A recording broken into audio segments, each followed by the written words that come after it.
A rádio e a TV Brasil Espírita apresentam Regeneração.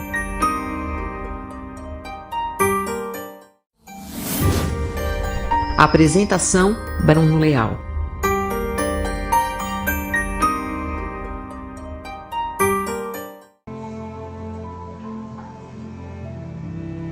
Olá, que a paz do Cristo esteja conosco. É uma imensa alegria poder retornar nessa oportunidade em voltarmos a nos reunir. Preparei com muito carinho, espero que os minutos sejam úteis. A gente vem trazer uma temática intitulada O Cristo Consolador. Nossa proposta é diante do material que nós obtemos através do Evangelho de Jesus e de uma parte muito especial do Evangelho segundo o Espiritismo.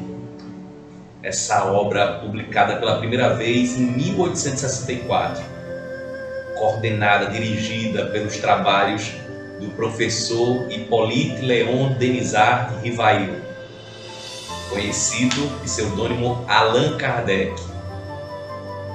Que diante dessa oportunidade possamos obter os conceitos, estudá-los, extrair diante dessas reflexões que possuem utilidade tão especiais para o nosso aprendizado. Esses dias vi uma publicação de uma pessoa bastante conhecida que não me recordo o nome. Porém, a manchete publicada no noticiário dizia que a doutrina espírita, posta em polêmica no texto, a doutrina espírita, ela ousava explicar, ou seja, trazer-nos resposta para todos os nossos questionamentos. E essa notícia aparentava um certo ar de crítica para a mesma. Como seria a ousadia de um conjunto de conhecimentos serem capazes de provocar o esclarecimento, a resposta para as nossas questões variadas. Então, a gente começa a perceber, através desse olhar da mesma, as respostas que podem suprir esse nosso questionamento, que possamos trazer, que ainda podem estar contidos em nós. O Evangelho segundo o Espiritismo, ele traz consigo uma ordem nos temas que são apresentados. A gente começa a perceber a partir do primeiro capítulo, após a introdução, o capítulo 1, Não Vim Destruir a Lei, onde encontramos o aspecto desta revelação inicial do Cristo, assegurando que a vinda dele não seria de desconstrução do que já tínhamos como aprendizado de parte das verdades contidas. No segundo capítulo, traz-nos a temática Meu reino não é deste mundo. Apesar dele trazer consigo, pelo que ele nos ensina, pelo que ele nos mostra, a lei confirmada, afirmada, ele assegura que o mundo do qual ele está, de fato, locado, não seria esse mundo como entendemos ainda, como vivemos, como percebemos. E ele vai desenrolando os postulados e as compreensões que nos auxiliam nessa compreensão. No capítulo 3 do Evangelho segundo o Espiritismo, quase como uma escala ascendente de níveis de compreensão que vão sendo nos ofertados, nos afirma o Cristo E Kardec, muito bem assessorado, dirigido pela espiritualidade, vem organizar. Então, esses valiosos aprendizados nos trazem a temática que são muitas as moradas na casa do Pai. O nosso olhar limitado, porém adequado e útil nas perspectivas e diante das possibilidades de aprendizado que estamos vivenciando, né? Ele nos dá a noção clara e segura que existem muitas moradas através dos multiversos da criação, as criaturas divinas, que nós também fazemos e somos parte. No capítulo 4, nos traz os aprendizados no tema que ninguém pode ver o reino de Deus se não tiver a capacidade de renascer, nascer novamente. As explicações diante da chegada, da partida, das indas e vindas, do processo que envolvem, que dizem respeito à reencarnação.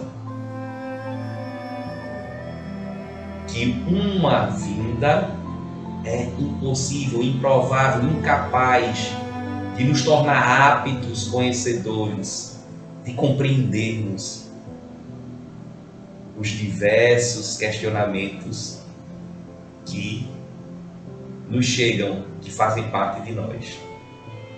No capítulo 5º, que é o maior capítulo contido no Evangelho segundo o Espiritismo em termos de extensão, né? 30 páginas, mais ou menos, depende da publicação, né? Do livro, do tamanho da fonte, mas aproximadamente 30 páginas nesse 5º capítulo do Evangelho segundo o Espiritismo, onde nos trata e nos traz o olhar sobre as bem-aventuranças, as benesses, a felicidade encontrada nas aflições, a utilidade, a necessidade do contato, de experimentarmos os ensinamentos, os treinos, as mudanças que as variadas formas das aflições chegam a nós, em nós. Como e quanto precisamos e temos a necessidade de estudar a nós próprios as situações sobre as aflições. E o capítulo posterior a esse é justamente a temática que a gente vem falar um pouco hoje. O Cristo Consolador. Depois do maior capítulo que trata das aflições, chega o 6º capítulo, o Cristo Consolador. É o mais compacto, o menos extenso capítulo. Aí eu lembro-me do Simão Pedro, palestrante espírita, professor e palestrante espírita, quando teve aqui em Maceió, há poucos anos atrás, não me recordo bem se foi no Congresso Alagoano ou se foi no Medinesp, mas em uma dessas duas situações, e ele explica-nos que, dada a grande necessidade em aprendermos sobre as aflições e como enfrentarmos, vencê-las, depois que compreendemos, nós entendemos de uma forma mais clara, direta, o papel, o ser que é o Cristo. O consolo que ele traz na resolução de todas as formas de aflições que possam nos acometer. O nome Cristo, o termo Cristo, ele não é um sobrenome. Nós muitas vezes citamos ou escutamos falar Jesus Cristo, mas o nome, a terminologia Cristo, não é um sobrenome, é uma nomeação dada, é um título profético já antecipadamente anunciado nos livros do Antigo Testamento, como por exemplo por Isaías, que de forma inspirada, séculos antes da chegada de Jesus na terra, fisicamente, já anunciava a vida do Emmanuel, o Salvador, mesmo significado de Jesus. O Consolador, o termo Consolador, nesta oração, o Cristo Consolador, pode ser interpretado, analisando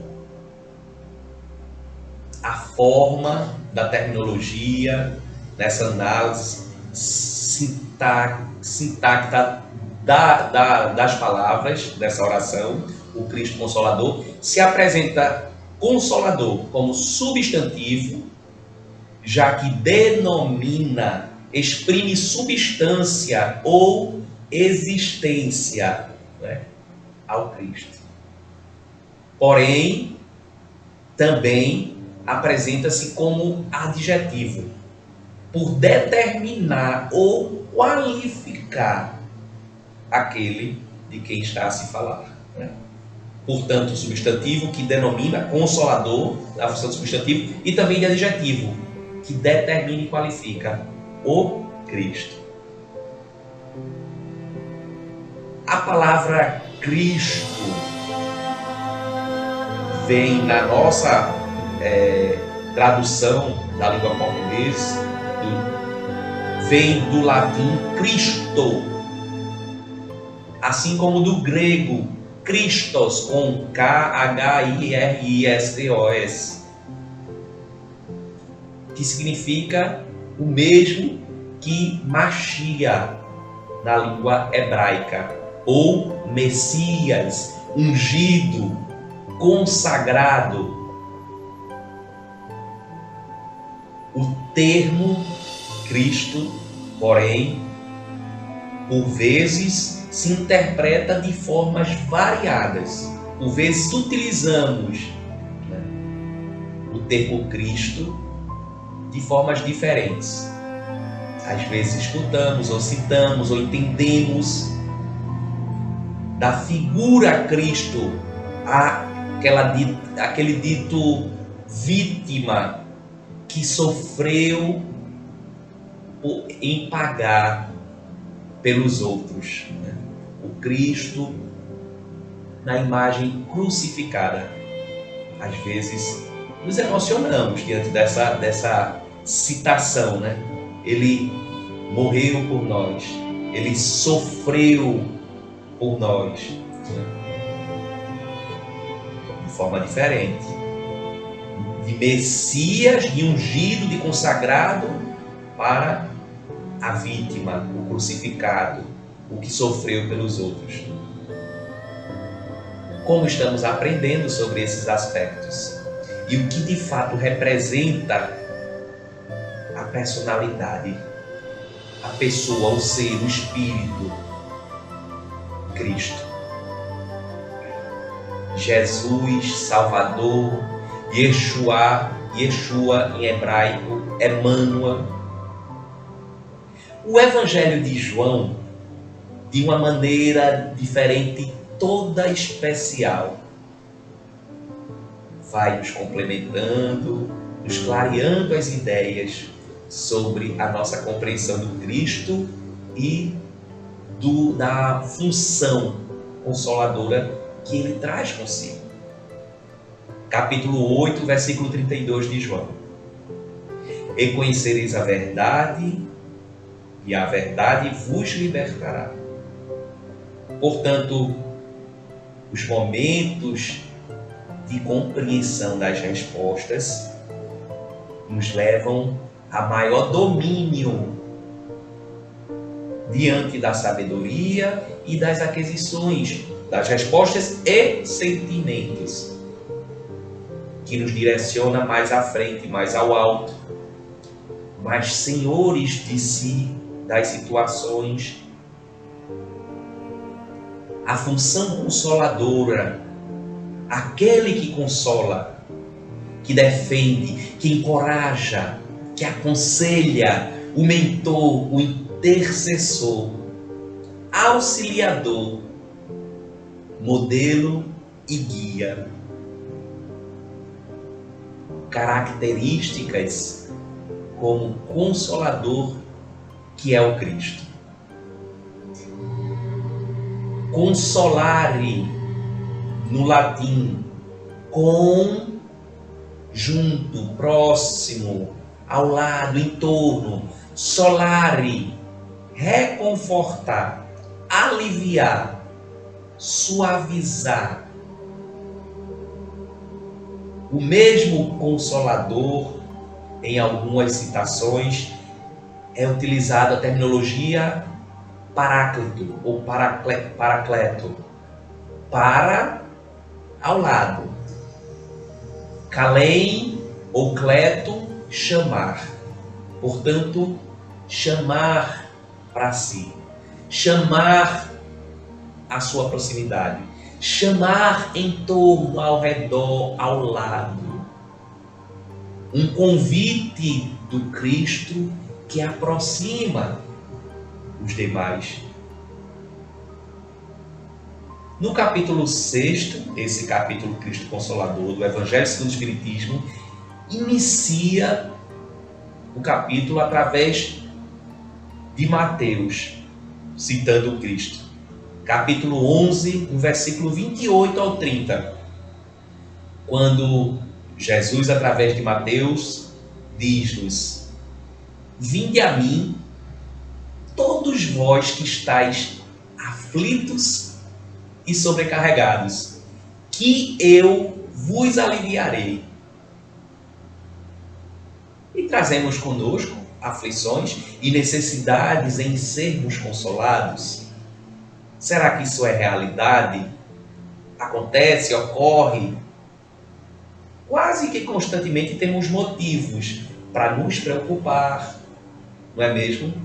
Por vezes nos afligimos, sofremos, portanto, temos muitos momentos e muitas situações onde há necessidade da mudança, do socorro, do consolo para as aflições que possam estar em nossa atmosfera, em nossas situações. Sejam buscas reais.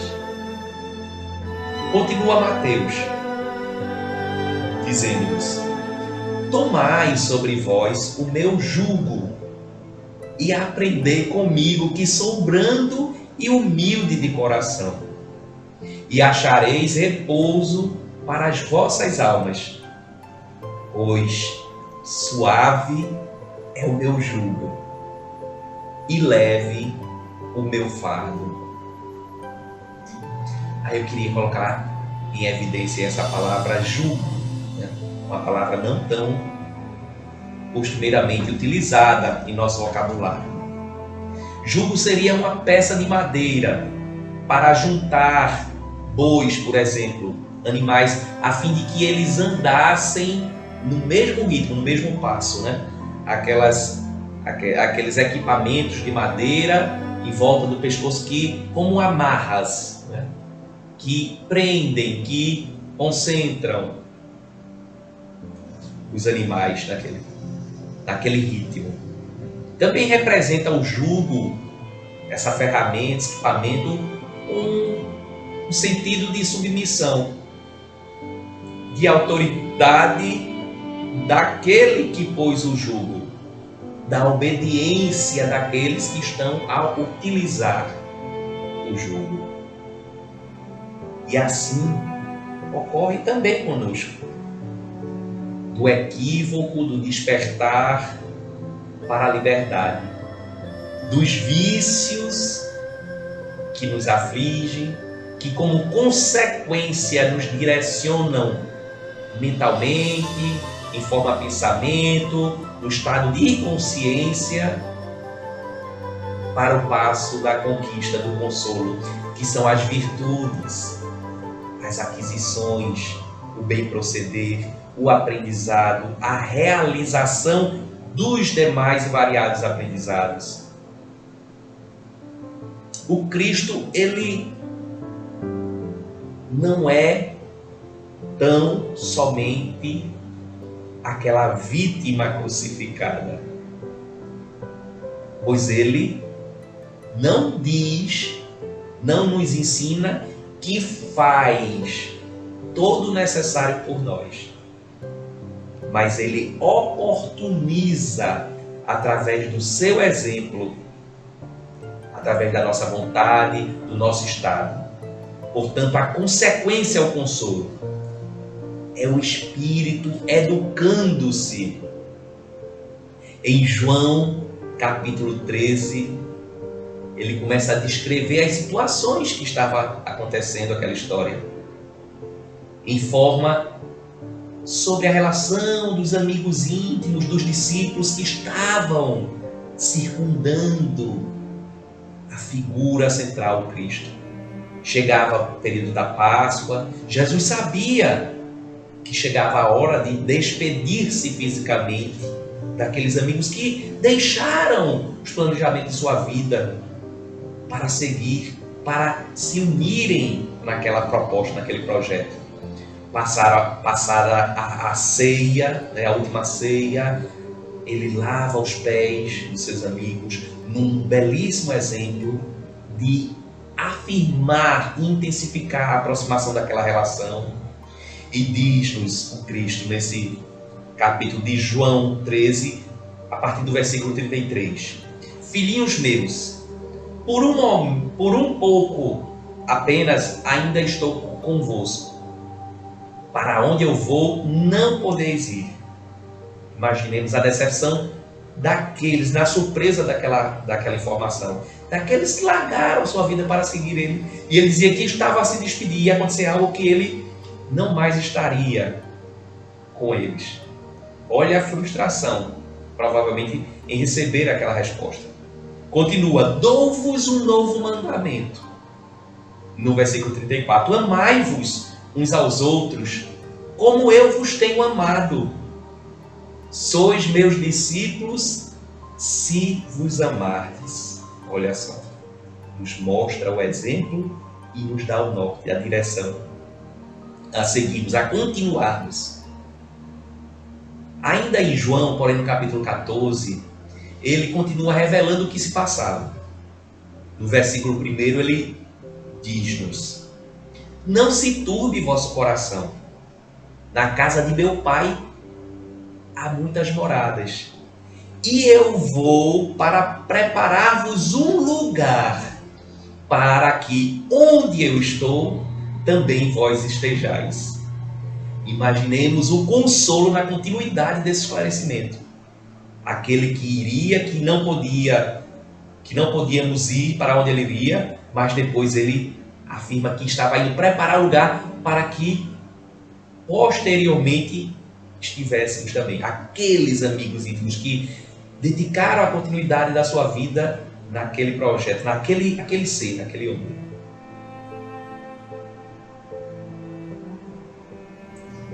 Vós conheceis o caminho, continua no capítulo 14 de João, no versículo 4.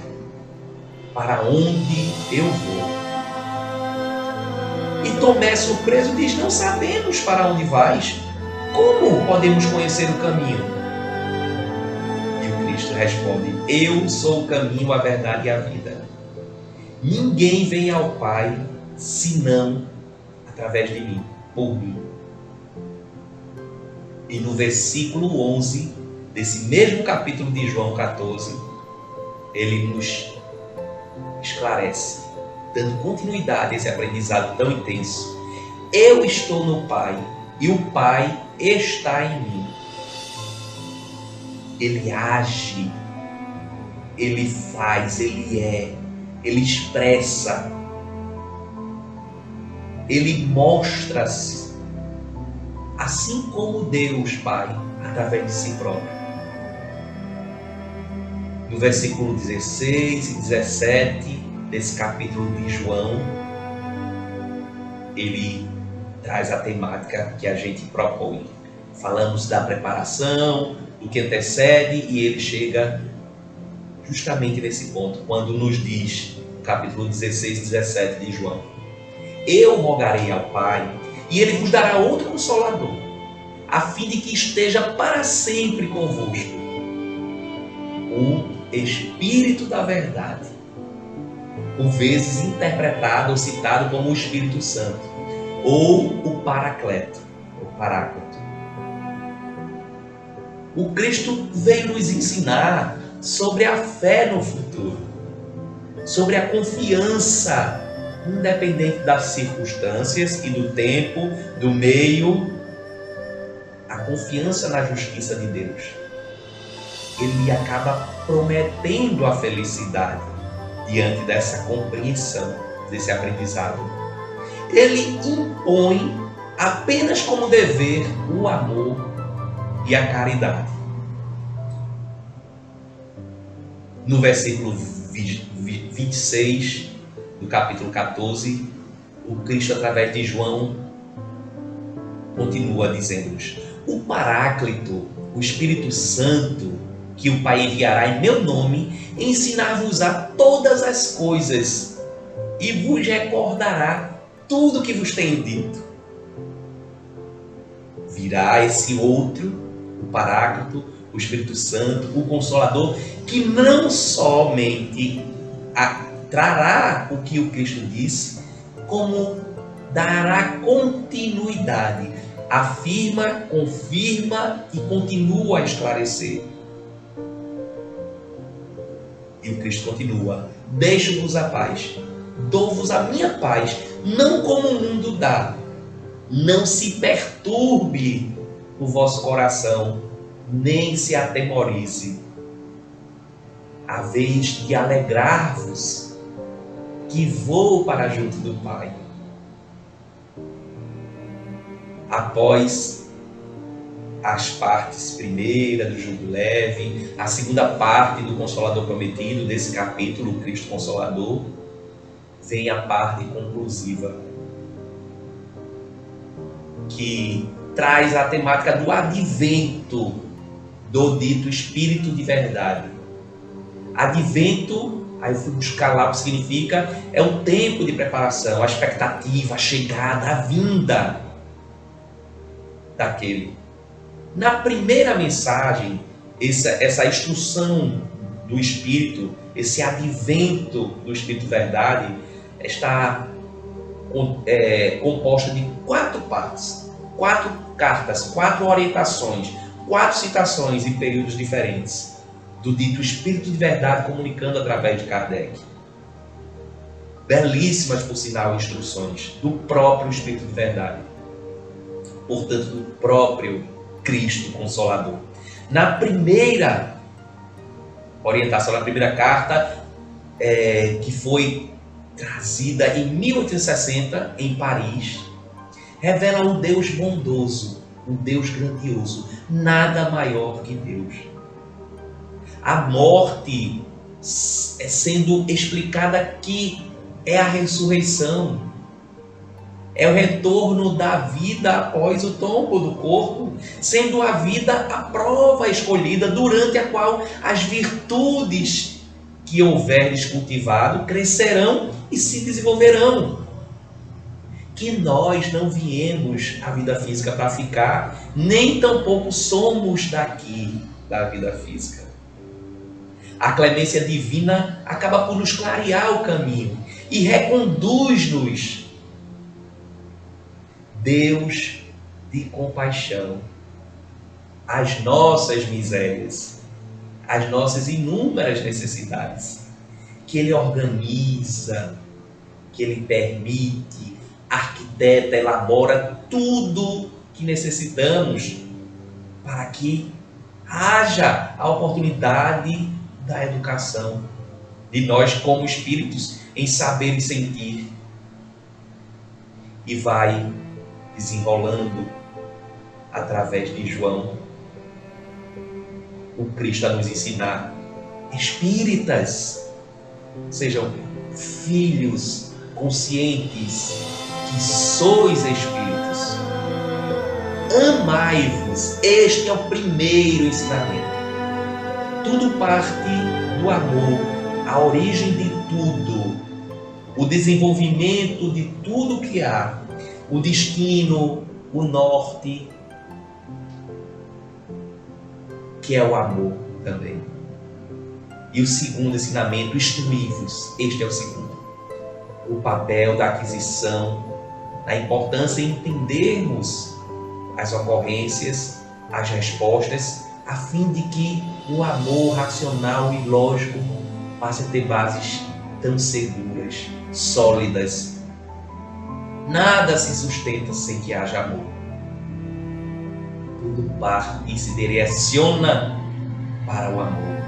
Todas as verdades encontramos através do cristianismo, através do exemplo que o Cristo nos traz. Os erros que possam estar contidos são humanos, falsas interpretações, inabilidades ainda contidas através dos humanos, de nós que estamos aprendendo. A segunda orientação, também em Paris, porém no ano de 1861, ditada pelo Espírito Verdade, através de Kardec, ele acaba por elevar nossa resignação ao nível de nossas provas. O nosso aprendizado sobre que permitemos ser resignado independente das provações que nos chegam, provocadas ou aleatoriamente. Que aprendemos a chorar a dor sagrada, assim como tão bem exemplificada na missão do Cristo a todos nós. Pois os anjos, o consolo, sempre haverá de chegar a fim de enxugar as nossas lágrimas. O trabalho das vossas mãos, que há de nos fornecer aos nossos corpos o pão terrestre, mas as nossas almas não hão de serem esquecidas de forma alguma. E vai concluindo Cristo, dizendo-nos: eu, o divino jardineiro, as cultivo no silêncio dos vossos pensamentos. Como opera, trabalha.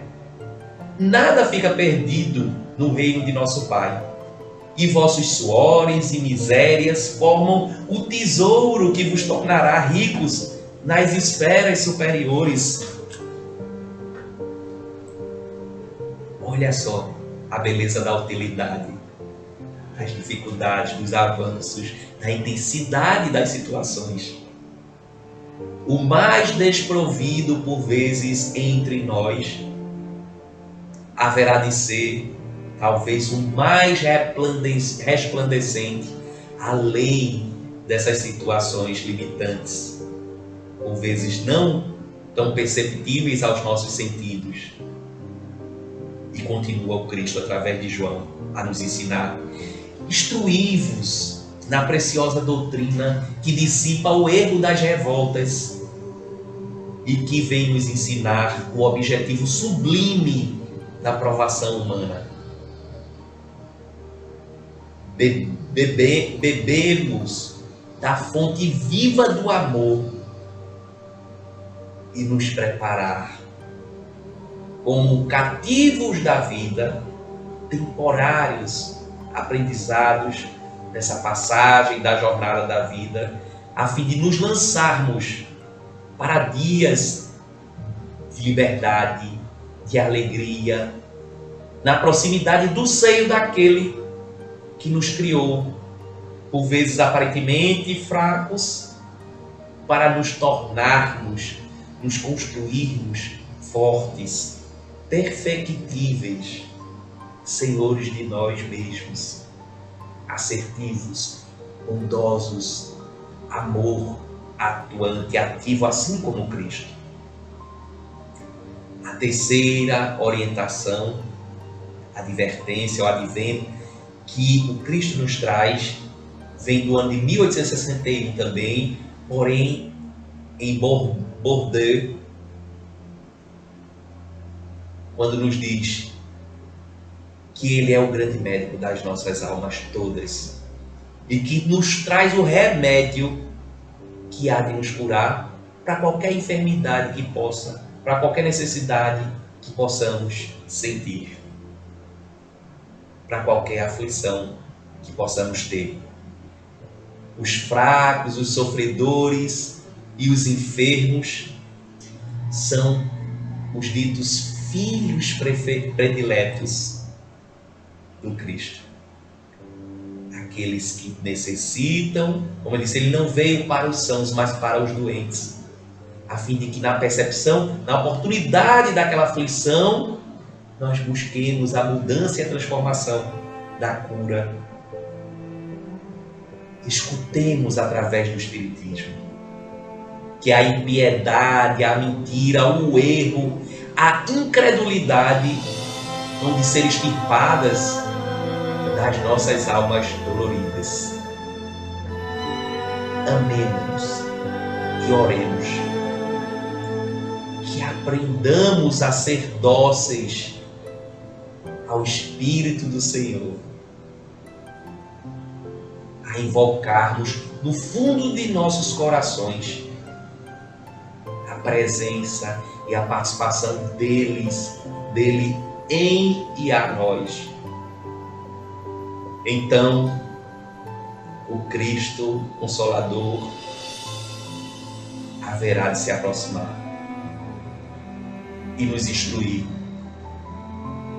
a nos afirmar, dizendo-nos: eis-me aqui, venho até vós porque me chamastes. E que possamos responder: que queres que eu faça, Senhor?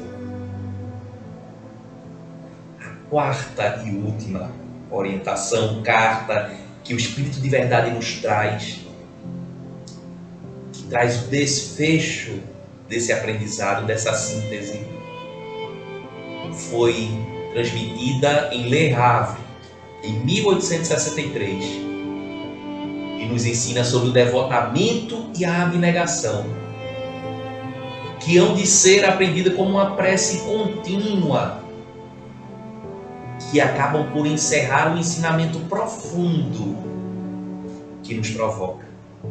Devotamento, a abnegação. A sabedoria humana reside nessas duas palavras. Possam todos nós, espíritos, que trazemos conosco as aflições e os sofrimentos, compreendermos essa verdade, em vez de clamarmos contra as nossas dores. Portanto, haveremos de mudarmos e conquistarmos a força em sermos caridade, amor agente ativo, e humildade, não de pequenez, mas de fertilidade, humus, rico, que produz, que transforma, que expande, que potencializa. O sentimento do dever cumprido haverá por dar-nos repouso ao nosso espírito na conquista da resignação. O Espiritismo, portanto, vem no tempo previsto cumprir a promessa que o Cristo nos lançou, nos convida, nos conclama. Chamar o homem, a humanidade, à observância da lei. Abrir nossos olhos e nossos ouvidos, todos os nossos sentidos, porque o Espiritismo acaba por falar sem figuras, sem alegorias, que provoca levantar o véu que possa haver dos mistérios, para que todas as respostas possam ser acessíveis e possíveis, realizadas, que acaba por trazer a suprema consolação, atribuindo causa justa e fim útil a tudo o que acontece, que mostra as causas e os objetivos dos problemas salutares, que depuram e garantem a felicidade do porvir, a felicidade futura, onde o homem acaba por compreender a justiça sem mais murmurar, que pelo contrário trabalha feliz, compreendendo o que há de divino, de sagrado em tudo o que acontece. Aí a gente vai concluindo lembrando de uma passagem do livro Paulo e Estevão, Quando Saulo, já transformado em Paulo, se esforçava naquele aprendizado do convite lançado ao mesmo, do consolo chegado para as diversas e inúmeras aflições que circundavam sua mente, seu pensar, seu estado de consciência. Abigail, que já tinha desencarnado, a sua amada Abigail, em espírito, junto com Estevão, aquele que o próprio Paulo perseguiu e foi responsável, inclusive, pela martirização do mesmo, vem em comunicação a Abigail e Estevão a ensinar a Paulo, diante daqueles momentos da busca para as aflições, do consolo tão necessário e tão aguardado, que ele buscava e que ele estava operando já, estava conquistando. Abigail e Estevão então diz 4 recomendações ao Paulo, que eram: ama, espera, trabalha e perdoa. O encontro deste consolo que supre, que preenche, que nos refaz a não mais sermos aflitos. A fé inabalável, ela traz consigo a resposta para todas as dúvidas, o olhar mais do alto, a paciência e a coragem em todas as situações. Conhecermos por que estamos na Terra. A gente vai lembrando do outro belíssimo exemplo maravilhoso da dita oração de São Francisco, que inicia dizendo-nos, ensinando-nos: Senhor, fazei-me um instrumento de vossa paz. E continua desenvolvendo o aprendizado em nós, dizendo-nos: onde houver trevas, que eu leve a luz. Ó Mestre, fazei que eu procure mais consolar que ser consolado. Sairmos da situação e da posição de auxiliados e buscarmos e agirmos sendo auxiliadores, consolando. E vai concluindo a oração de São Francisco, dizendo-nos que amemos. Amar e ser amado, pois é dando que se recebe, é perdoando que se é perdoado, e é morrendo que se vive para a vida eterna. De espíritos, filhos de Deus, amor, vida que, a partir do momento que existe, passa a não mais ser findada, extinguida, terminar. Consolar. O Cristo nos traz o consolo de nos conduzir à luz, assim como a própria revelação, terceira revelação, que é a doutrina espírita. Entendermos que sermos cristãos do Cristo Redentor de braços abertos também é plasmado no Corcovado, na montanha lá do Rio de Janeiro, aquele belíssimo cenário cartão postal, naquela imagem tão linda de braços abertos a todos nós, que havemos de aprender a nos redimir, que possamos, através do seu exemplo, dessa aproximação do Cristo, sermos parte ativa da salvação de nós mesmos, dessa transformação, dessa mudança, auxiliando também a todos os demais. Muito obrigado, Senhor Jesus. Beijo fraterno a todos. Que a paz do Cristo também sejamos nós.